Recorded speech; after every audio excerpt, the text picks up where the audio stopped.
ગણદેવી તાલુકાના ભાઠા ગામમાં આવેલી પ્રાથમિક શાળાના આચાર્ય 2 વર્ષથી અમેરિકા ગયા બાદ નવા આચાર્યની નિમણૂક ન થતા ગ્રામજનોએ શાળાને તાળાબંધી કરી હતી। પ્રાપ્ત વિગતો મુજબ નવસારી જિલ્લાના ગણદેવી તાલુકાના ભાઠા ગામની પ્રાથમિક શાળાના આચાર્ય છેલ્લા 2 વર્ષથી અમેરિકા ગયા છે। ત્યારથી ખાલી પડેલી આચાર્યની જગ્યા ઉપર નવા આચાર્યની નિમણૂક ન થતા આજે ગ્રામજનોએ શાળાબંધી કરી દીધી હતી। ગ્રામજનોના રોષને પગલે સ્થાનિક પોલીસ પણ ઘટના સ્થળે દોડી આવી અને મામલાને શાંત પાડવા માટેની કાર્યવાહી કરતી જોવા મળી હતી।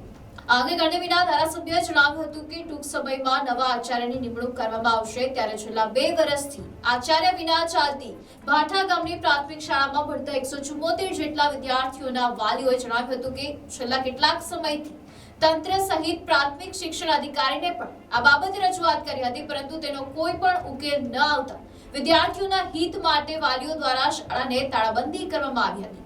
તો બીજી તરફ શાળાના મુખ્ય શિક્ષકે છેલ્લા 1.5 વર્ષથી રાજીનામું આપ્યું છે, તે પણ સ્વીકારવામાં આવ્યું નથી। બીજું સરકાર દ્વારા પણ શિક્ષકોને અન્ય વધારાની કામગીરીઓ સોંપવામાં આવતા વિદ્યાર્થીઓને પૂરતું શિક્ષણ પણ મળતું નથી, જેથી આ બાબતે સરકાર અને સંબંધિત તંત્ર દ્વારા તાત્કાલિક પરિણામલક્ષી કામગીરી થાય તેવી માંગ વાલીઓ દ્વારા કરવામાં આવી રહી છે।